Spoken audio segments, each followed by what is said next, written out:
Bonjour mes amis, hi guys, fancy a bit of a collection review, don't you? Alright, let's go for it then. Here is just a gorgeous Wimbledon dial. The numerals are black, not green. The green is on the surround of those black numerals. Just a beautiful, super slim. The current is just 41. It's a wonderful watch. I love it. It's a bit bling bling, a bit shiny, but not too much when you take it with a steel bracelet instead of the two-tone.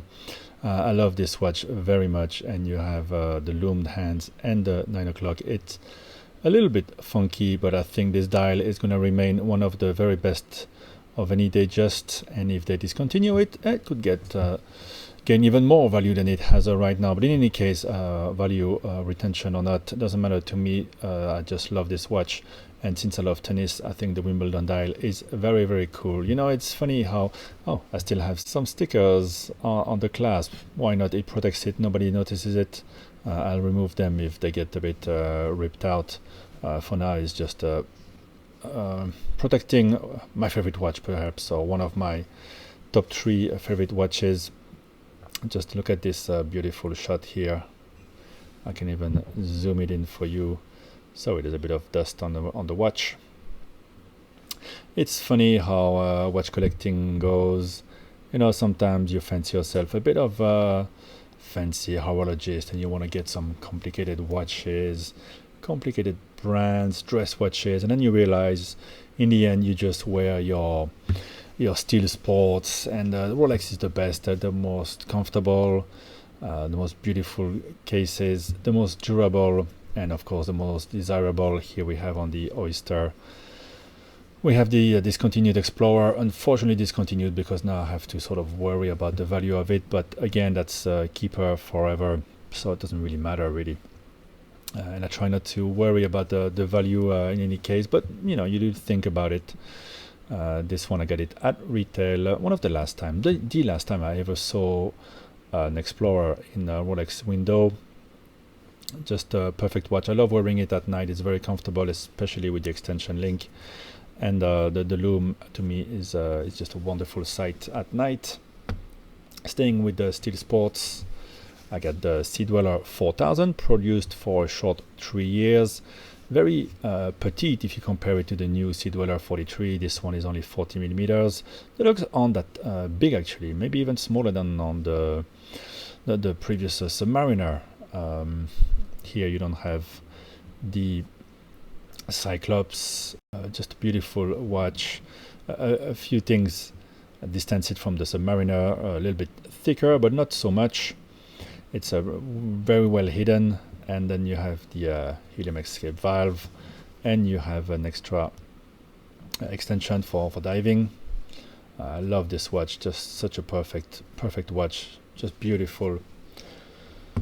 Staying with the black on steel, the previous iteration of the Speedmaster. You know, if you can't afford very expensive watches, just get a Speedmaster, because you will always be cool. Nobody looks down on somebody wearing an Omega, unlike Rolex. I just love wearing my Speedy. It's so comfortable. I love this bigger bracelet compared to the new one. A few scratches, but again, I bought this one on the gray market, brand new, full box, the big box, and just a wonderful watch. Now, with complications, this year I think the standout release was the Zenith Chronomaster Sport. We've talked about it a lot, but I just love all the features, the date, the easy access to the pushers, the high beat with a tenth of a second as a result, being the display being available to you. The beautiful colors of the sub dials. Let's zoom in on them. It's just gorgeous, with a little bit of red. It's a very comfortable watch on the wrist, something I'm not sure is mentioned enough. Very comfortable, almost has a Oyster type bracelet, but with a bit more of channels to aerate the wrist. Bit of polished surface, but not too much, so it's a great watch to wear at night, and it works great with everything I wear today. For example, black shoes, blue shirt. This is just stunning, and I like that they have very short lug width, it really makes the watch look not too big on the wrist.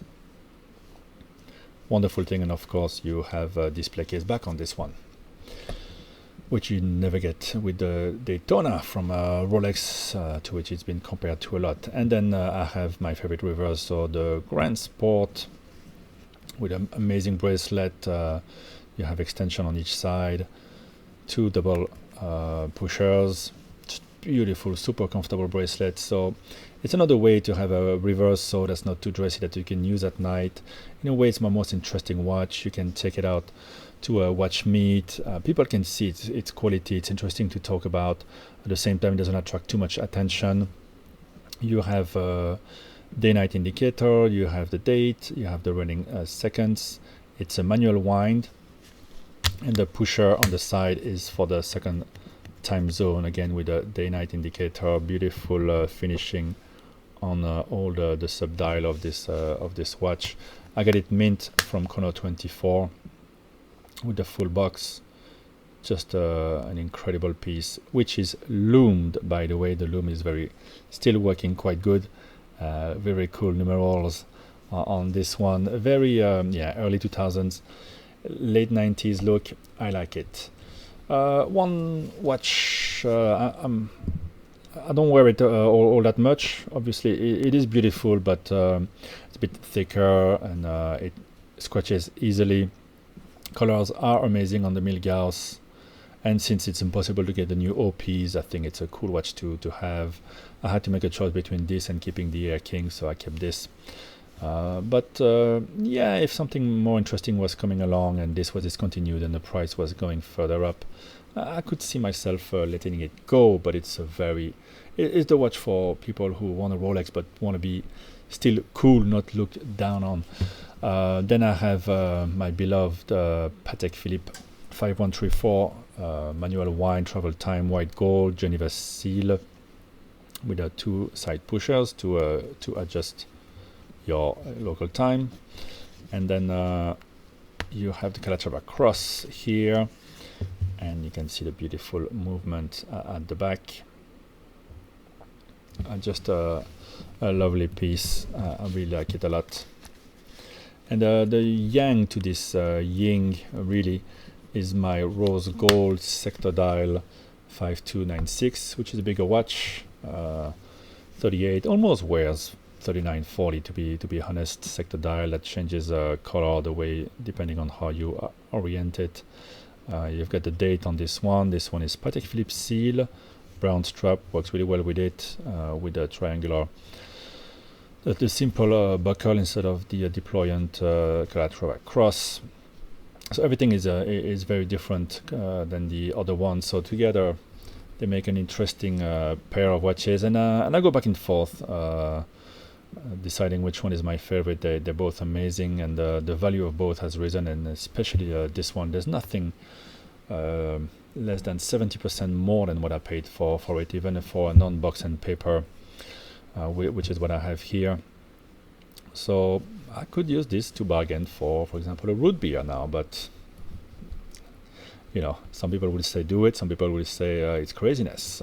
Yeah, of course it's a beautiful watch, but as I said, I mostly wear my Steel Sports, to be honest, and I wear the Pateks at the office only. And here we have a white gold Cartier tank American, very slim. I think it's a PGA movement inside, manual wind. This is not your run-of-the-mill Cartier, for a lot more than what I paid for this. They sell a fat steel with a ETA movement, I think. But anyway, this one is beautiful with a lot of work on the dial and the little secret Cartier there in the 7. I don't wear it all that much, but yeah, you do feel special, and I guess you gotta have a Cartier in the collection. I could live without, let's say, but it is a very, very nice watch. Now I don't have all my Seikos with me, but I have an interesting selection. One that is absolutely gorgeous is the reissue of the King Seiko here. So that would be my dress watch. I think amazing work. In some ways it's just as nice as a Grand Seiko, to be honest. Just look at this, beautiful. Then the king of Seiko divers would be the Marine Master, and the king of Marine Master to me is this one, an Asia limited edition with a very cool dial, shark skin dial, just an amazing watch, loomed on the bezel as well. Gorgeous, and it wears quite small actually, despite being quite thick. Very interesting watch to wear. Marine Master is a legend of its own. Then you have the GMT 140th anniversary that came out this year, sharp edge, very Seiko, not far from the Grand Seiko design as well. You got loom, you got power reserve. If the date window, well, the date indication was better, I would love the watch even better. I think it's a bit ugly and difficult to read, but otherwise, very interesting watch, 140th anniversary. I had to add it to the collection. Quite big, but it's when you want that more modern Seiko type of look, you wear this. I don't really need to have a Grand Seiko, although I have seen a great spring drive that I'm interested in. And then, yeah, one of the latest releases, the Panda Solar.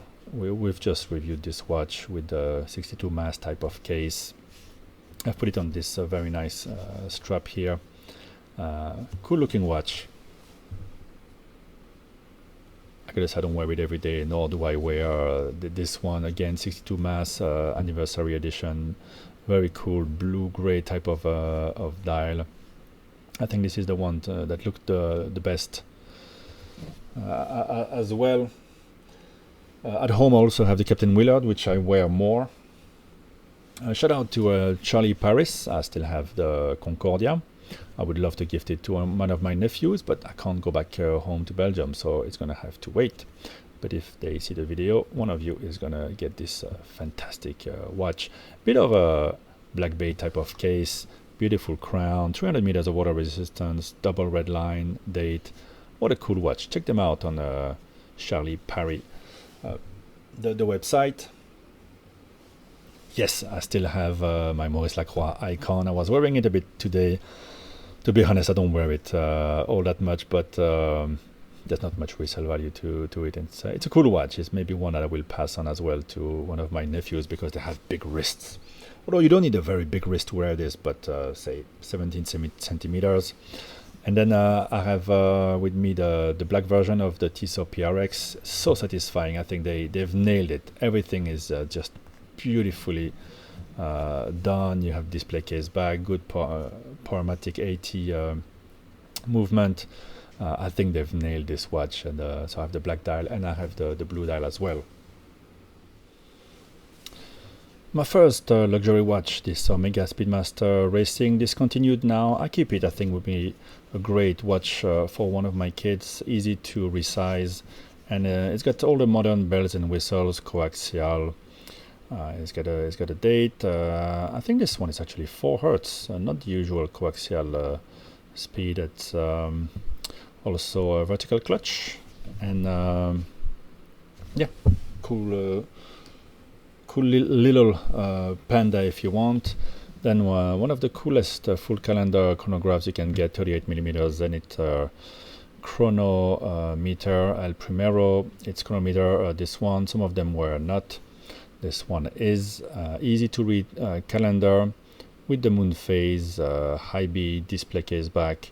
To get that whole package for the price at which they are going, around 3,000–4,000 US, it's very hard. I mean, it kind of ridicules the Breitling Datora that came out this year at, I don't know, $13,000 when you see what this could do 20 years ago.